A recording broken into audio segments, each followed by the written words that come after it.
This podcast was produced by OAR FM Dunedin with support from New Zealand On the Air.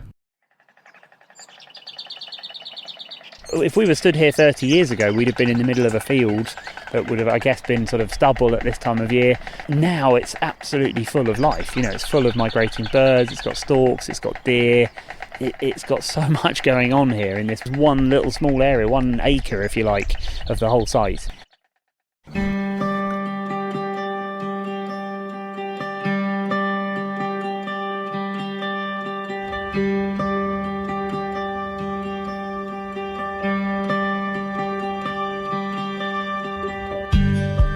Today's episode of Rewilding in Action is supported by Wild Dunedin, New Zealand's Festival of Nature. Wild Dunedin work with local community groups, businesses, conservationists and nature lovers to share the magnificent wildlife and wild places of Otipoti Dunedin. To find out more about what's on at next year's festival between the 10th and the 19th of April, go to their website at wilddunedin.nz. Kia ora, welcome to Rewilding in Action with me, your host, Maureen Howard. For this episode, it's early November in the UK, and although the days are getting shorter and colder, this morning the sun's breaking out in a lovely orange glow from behind the clouds. I've travelled to Knepp Estate in Sussex, in the south of England, to visit one of the UK's leading rewilding projects. Owned by Sir Charles Burrell and Isabella Tree, Knepp Estate was an intensively managed farm for many years that the Burrells were struggling to make profitable due to its heavy clay soils. In her book Wilding, Isabella describes how she and Charlie became inspired by experts to restore natural processes to allow the land to rewild. To help kickstart the rewilding process, keystone species such as heritage pigs, cattle, ponies and deer were reintroduced, and fences within the property were gradually removed. Nearly 25 years on, a diverse forest pasture ecosystem with wetlands has emerged, and many nationally rare species have arrived and bred. I'm with my guest Matt Phelps, lead ecologist at the Knepp Estate. I asked Matt to tell me more about the rewilding project here.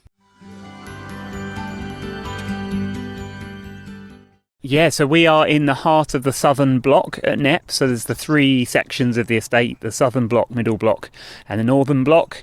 And the southern block here where we are now, just near the campsite, is the most sort of rewilded. It's the bit people think of when they picture Knepp, or if they've been to Knepp. This is the wild land essentially, and this is not quite 25 years of natural process-led nature recovery. So what we're talking about is a landscape that was heavily farmed, very, very managed in all the ways that agricultural land is managed. What kind of things did they grow here? So it was largely arable, so sort of cereal crops and a bit of dairy farming as well. And all of that ceased basically going into the 2000s, so coming to the end of the 90s and into the new century. All of that farming operation was stopped over a period of number of years, and then this area, particularly the southern block where we are now, was left sort of relatively fallow for a number of years while the funding was found to put fencing up around this area of the site. So what that actually meant is this southern block had that sort of slight latency, a slight sort of gap, if you like, to allow the sort of recovery of the vegetation. So all of this scrub around us, all of this thorny vegetation and the way the hedges are billowing out, that was that sort of gap in the process before the large animals were brought in. And the way I like to think of it is actually it kind of mimics having predators here. So we don't have apex predators in the UK at the moment. We don't have wolves and lynx and things like that. But if we did, actually creating that sort of gap and that bit of respite for the landscape, that is actually what predators do. So if you think of Yellowstone, the wolves come in and they settle in a particular area, and that sort of pushes a lot of the herbivores out, so you then get that recovery in vegetation. So when I think of the southern block here, I sort of imagine it's like an artificial wolf pack has settled to give it time to recover, and the vegetation has all grown as a result. How many acres or hectares? How big is it here? So the whole estate is 1,400 hectares, and we've got about a third of that in this southern block. So this is sort of not quite 450 hectares in this southern block. Yeah. Okay. So where are we going to go now? Let's head on further into the wildland. We're going to see some stork nests, and we can see a bit more of the kind of thorny vegetation and talk a bit about the structure. Brilliant. Okay.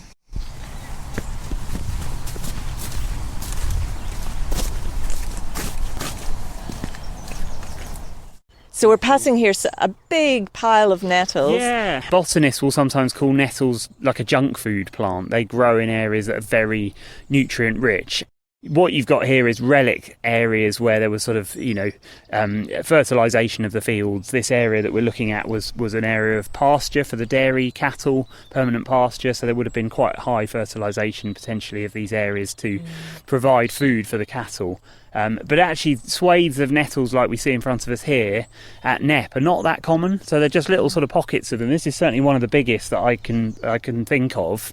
And actually, there's a really interesting sort of feature, even just looking at these nettles, is that this is a kind of a honey pot for the cattle, for example. So at certain times of year, particularly May, June time, when they've had their calves, they will head to these areas of nettles and they will gorge themselves on the nettles because it's really iron rich, so they're replenishing those minerals from the pregnancy. It's amazing that when you put these animals in a wild setting like this, they remember, so they find things. They think that was great, that's exactly what I needed at that time, and then they'll kind of sort of bank it and they'll come back. So the cattle do it every year. That's why these nettles look almost like they've been mowed down. Yeah. That's actually the cattle a few weeks ago coming through and eating them all. The animals are essentially rewilding in themselves as well, so they are contributing. They are a very key part of the rewilding, but in a sense they are also rewilding themselves because they are learning how to sort of live in this wild landscape. Yes, and you're not feeding them extra, are you? No, very rarely at all. We keep the sort of interventions to a minimum. It's only in very extreme circumstances where we would give them a bit of sort of supplementary feed, or and similarly, medicinal interventions, veterinary interventions. We do it on a sort of case by case basis. Right. And I think it's really cool that you're learning actually a lot about the species as well, aren't you? Yeah. Feeding back into the knowledge of animal husbandry and the kind of the things that they need. That's right. The whole thing you can think of as a learning process. So like rewilding as a concept really is a learning process because it's all still quite new. It only really became popularised in the 90s, so we're only sort of 30 years into rewilding in the sort of modern context like this. So yeah, we're learning about the processes, the species, the animals, and how they behave and how they sort of change in this landscape. And as you say, and how that affects the management as well. That's fantastic. And I guess having a scientist like you on board, you're helping to collect this data and record it, publish it? So yeah, as the part of the ecology team here, there's 2 of us full time, and we are doing sort of all the in-house monitoring, so bird populations, insect populations, plants, all that sort of thing, and then also facilitating and sort of coordinating a lot of the other research, which is often done by visiting academics, so universities and other research institutions. There are people here all the time, and a big part of my job is actually just making sure they've got what they need and they know where they're going, and that we kind of hone their research. Perhaps if they're not entirely sure where they're going to go or what it is that they want to look at, I will be kind of helping them with that. But we're trying to build as complete a picture as possible about what is going on here in terms of this being really, really still quite a very new idea, and there's still lots that we don't understand, essentially. Can we talk about this vegetation? Why is it kind of clear here, but with the vegetation around it? What do you think's caused that? Yeah, so that's really how the wildland has developed. So what we've got just over my sort of shoulder here is the old farm hedge. So we're actually at a sort of junction. There's a sort of L shape with the hedge, and we've got a sort of field going in one direction there, and then another bit goes off down there. So you've sort of got the old structure of the field, and then the plants, obviously through the wind and through birds, the seeds have been carried out into the fields, and you've got these clumps that have appeared. So when that process started sort of 20 odd years ago here, it would have just begun with just a little sort of sprig of bramble or a little sprig of blackthorn, and these great sort of, I like to think of them as igloos almost, have sprung up out of that. And then actually what's happened, because the animals are now sort of existing in the same space, they're pushing back against it. So the reason why this, for example, this clump in front of us looks so sort of pruned and dense is because the animals are constantly sort of pruning back with their mouths, obviously eating back those young shoots, and they will do the same with the open areas here. So what we've got in front of us here is an area that's been grazed by the cattle and the animals that will eat the grass, which is kind of all of them really. And then the pigs have come through and done the rootling. So the pigs are kind of almost like the hard reset. They are actually taking it right back down to that bare soil level. So this actually in front of us is a really good illustration of that complex structure you get in this sort of landscape. You know, you've got everything from literally bare ground right up to young sallow, so the broadleaf willows at the back there, which are sort of 5 metres tall or more, and that is the height that willow can get to in just a few years. It's incredibly fast growing. Yeah. And if the animals weren't here, this would just all become forest, isn't that right? Yeah, that is the concept around, people like Franz Vera. We talk about the Vera hypothesis or the wood pasture hypothesis. That idea that actually the landscape of Europe, certainly sort of northwest Europe, wasn't this great sort of monoculture of woodland, of closed canopy forest, if you like. In fact, you would have had these more open areas because the animals would have been moving through. We used to have things we can only sort of dream of, like elephants and elk and huge animals that would have been sort of ploughing their way through. And what Franz Vera and others said, that this was the landscape, this sort of savanna, this wood pasture would have been much more prevalent. You don't get that sort of constant closed canopy because the animals wouldn't have allowed it to happen. Yes, so we can see if with the loss of these top apex herbivores, it changes the landscape so much, doesn't it? It really does, and I think that it's so hard for us to imagine because so many things have been lost. The landscapes are very unfamiliar to us, and a lot of the species that would have been here are gone. But it's that human need as well to sort of compartmentalise and categorise. I think someone said that habitat is a sort of it's a human made. It's a fantasy really. That the idea that something is one thing or another, and we tend to be too sort of prescriptive and neat in the way we go. Look, it's this and only this, and these species live here. What rewilding does, even on a relatively small scale like at Knepp, because in a global context it's not a massive site, but you can already see this sort of actual kind of slight blurring of the edges in terms of what this actually is. We talk about wood pasture, but it's actually a lot more than that. There's areas that are quite dense woodland in places, there's wetland, there's bits of everything all kind of intermingled, and then the species sort of return accordingly. And you can only imagine when you sort of scale that up, as you say, with those bigger animals that we don't have anymore, how much more complex and diverse it must have been. This is just like almost like a little snapshot of what it would have been. Yes, and also over time, we expect ecosystems to stay the same.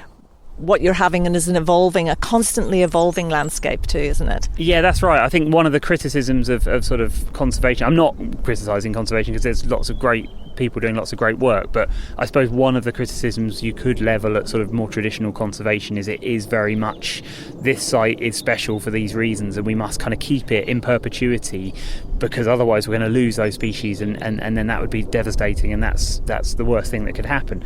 Actually, if we're able to, certainly at a site like Knepp, which doesn't have those sort of particularly precious things or designations in any way when it started, we can be a bit more fluid in terms of allowing things to sort of ebb and flow and thinking, okay, well, we're getting loads of certain things, other things perhaps won't do as well, but that might not always be that way. And actually this is an experiment. With the whole purpose of this kind of project is to kind of, shine a light on it and see actually what does happen when you don't intervene very much. Could there be a tendency in the future perhaps to slip into a conservationist mindset? Do you understand what I mean? Because as the place becomes more and more precious. Yeah, it is. I mean, it's a question we get a lot here is, would we like to have a sort of designation to really kind of, acknowledge and kind of beef up the fact that Knepp is this very precious site now for some quite significantly declining species that have recovered. And it's a sort of double-edged sword because you think, yes, it would give it that kind of kudos and it would protect it in certain ways, but it then also comes with that idea of a kind of prescriptive management, which we would really we wouldn't want to do that. So It's a difficult one. I think we would prefer to continue this idea of pushing forward with the natural processes and kind of seeing what happens as a result, whilst accepting that certain species may, as I say, ebb and flow. I mean, nightingales currently are going up and up. We still haven't kind of peaked, we don't think, with the nightingales. Turtle doves seem to have kind of sort of stabilised at roughly 20 pairs a year now. But this is why, of course, we do the monitoring. So any sort of site like this, you have to do the monitoring because you need that evidence. As someone said, the species keep you honest, which means that it's all very well saying all of these ideas around how rewilding works, but you actually have to see what the results are on the ground in order to sort of inform your decision making. That's true. If it was all becoming more and more degraded, yeah, exactly, with only exotic species, then you'd know that perhaps some more intervening was needed.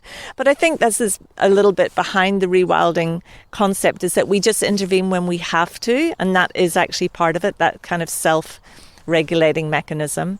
There's two other aspects I'm really keen to talk about in rewilding. Kickstarting the ecosystem processes. Mm-hmm. So in New Zealand, to do that with natural native forest regeneration, perhaps through pasture, we will fence out stock and fence out deer and things like that, because these mammalian herbivores aren't part of the natural ecosystem. And for Knepp, that was about often taking them down. Is that right? Yeah, I mean, actually what we've done here is we've sort of strengthened the perimeter fencing. So the 3 blocks are sort of encircled in quite significant fencing, but within the enclosures, if you like, the 3 sections, we've taken out most of the fencing. So the internal fencing has been largely removed. So the idea being there is we didn't want our animals running out onto the dual carriageway and into the sort of neighbouring residential areas and things like that. So we contain them here, but then they have relative freedom of movement within the 3 blocks. Rewilding is quite a broad spectrum. When I think partly it's not helped by the word has become a little bit obtuse in some people's minds. People talk about sort of rewilding their flower bed at home or something, which is great, and what they mean is I'm going to make it more sort of natural. But actually, pure rewilding is this idea of a sort of landscape scale restoration of sort of a system. I use metaphors like a jigsaw or a Jenga tower. It is best when you have all the pieces, basically. It's most structurally sound when it is complete.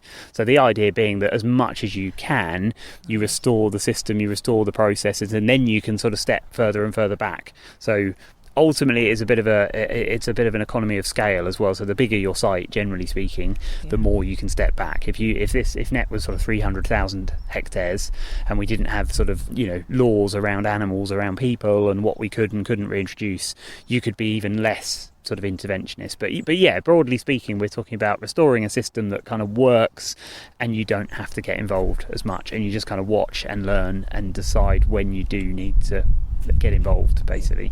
And the challenge is then for humans to do that, to sit on our hands and not intervene. Yeah, absolutely. It kind of goes against what we, as specifically as conservationists especially, we are people that want to kind of, we're so worried about the state of nature that we want to get in there and do stuff, to make it better. But there's a great line in Charlie and Isabella's book, The Book of Wilding, where they say, don't just do something, stand there. And it's sort of that opposite of thinking, I must rush in, there's a tree that needs pruning, or there's something happening that I must intervene. As much as possible, the ethos here is the opposite. So we will go, okay, well, that's happened, that's interesting.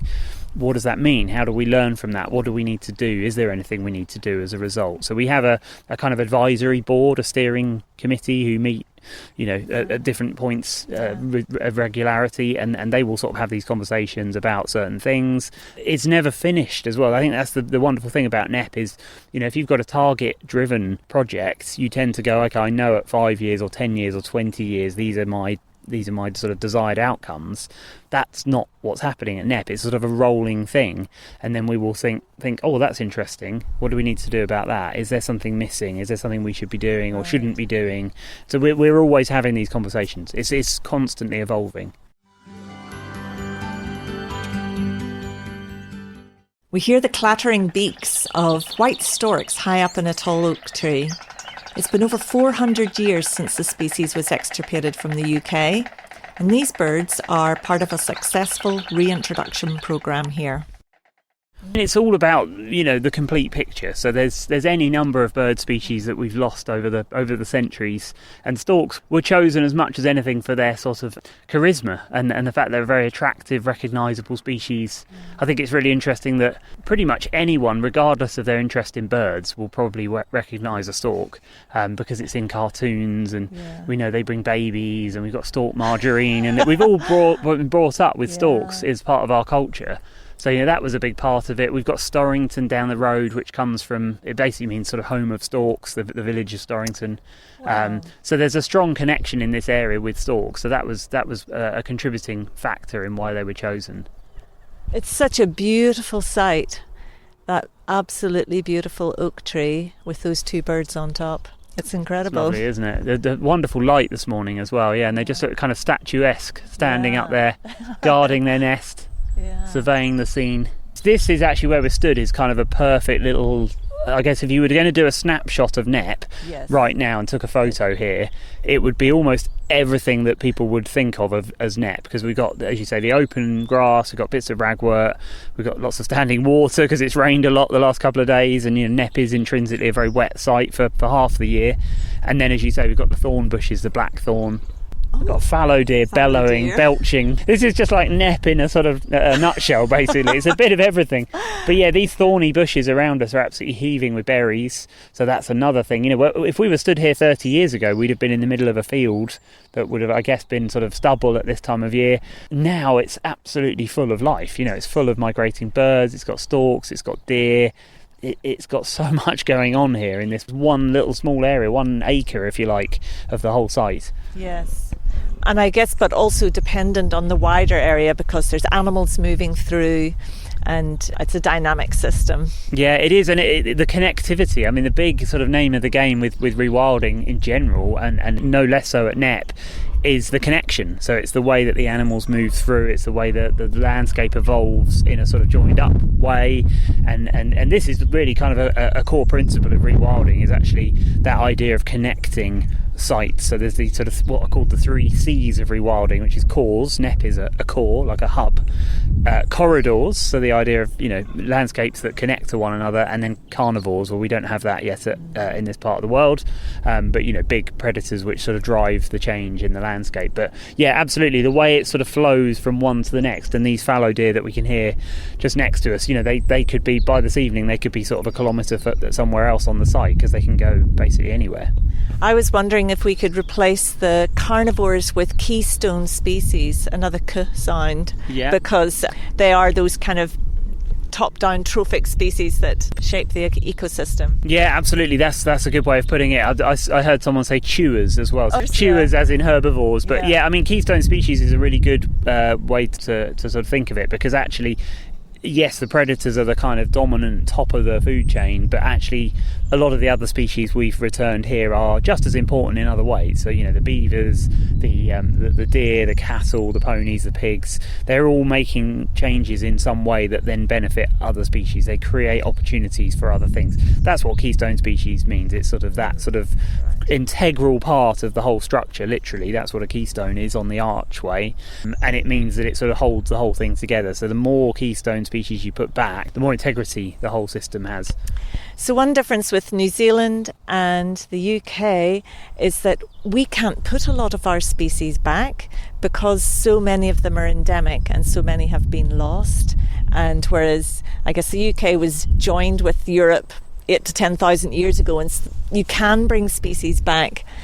What can we do? Good question. I mean, we have this expression, or one of my colleagues talks about acceptable limits of change, which I really like that expression, because it means, an admission that within rewilding, not everything is possible, and obviously you're not going to bring things back from the dead for one thing if they're completely extinct. I know there are some people sort of looking at that at the moment with woolly mammoths and that sort of thing, which is a bit wild. But we are always with rewilding thinking about what is possible, what is acceptable in a given context. So wherever you are in the world, there'll be sort of principles of rewilding you can apply, and sometimes that might mean that there is a bit more intervention as a result for whatever reason, because you can't have the original species, or as you say, if there's particular protected species. I guess it's the same in the UK, where there certainly are places where you would not do rewilding. If you had a very precious habitat, if you've got some, chalk grassland, some remnant of 50 acres of chalk grassland that's got the only remaining population of a plant that's found nowhere else in the country,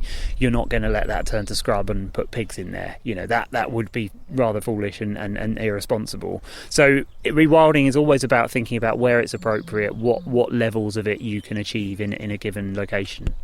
I completely agree. And there's so much land has been modified, heavily modified by humans. There's a huge amount of scope for rewilding. And it's also a very positive thing. It's uplifting, isn't it? Yeah. Oh, massively. I mean, I'm surrounded by this sort of hope and optimism all the time. It's one of the questions I get a lot is, how do you stay hopeful in a world that is sometimes quite, or often very challenging, and there's a lot of bad news around, particularly with biodiversity.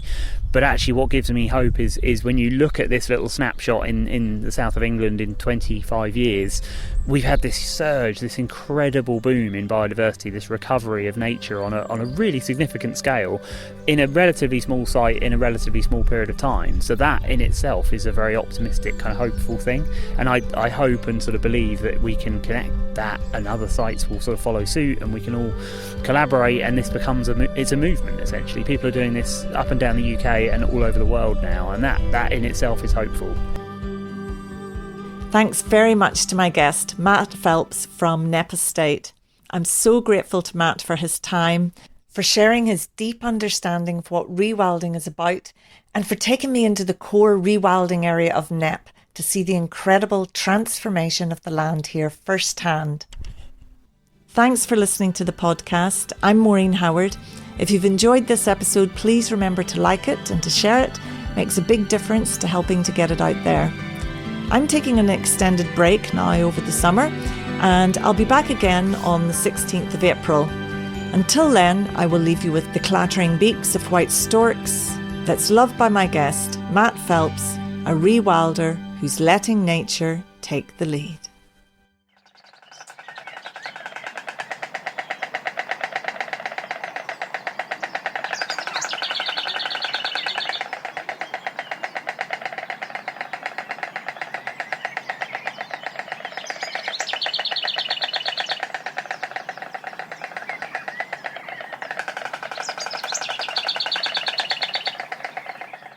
This podcast was produced by OAR FM Dunedin with support from New Zealand On the Air.